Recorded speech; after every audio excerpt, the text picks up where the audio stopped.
बिस्मिल्लाहिर्रहमानिर्रहीम। अस्सलामु अलैकुम अब्दुल्ला भाई। शहजाद ज़मानुम दे स्वात क़ौमी कौंसल चेयरमैन मा।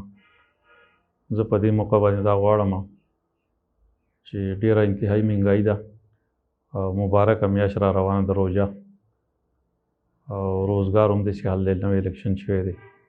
پر اوسکنۍ روژې نه څه کالی کم سیز چې به 100 روپۍ او نو څه کالی هغه په 400 دی. نو انتهایی مهنګایي ده او غربت دی.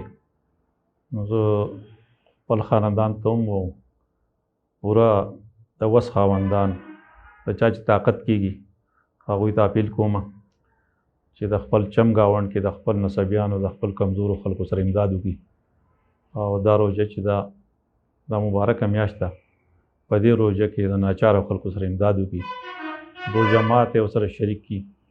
موږ ورسره روژه ماته شریک کړو، پشمنۍ ورسره شریک کړو او د خپل چم ګاونډ امداد وکړو.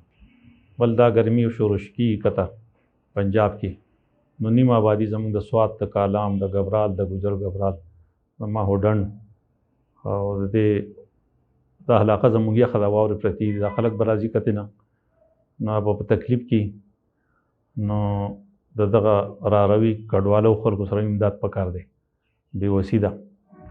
الله پاک به موږ باندې رحم وکړي، الله به اجر راکړي په دې وطن به هم الله تعالی مهرباني وکړي. د خپل ورور عزیز سره امداد کوو او شریک دیرې به شریک په جومات و. اوس نفسه نفسي ده او ډېر بد حال دی، تکلیف دی.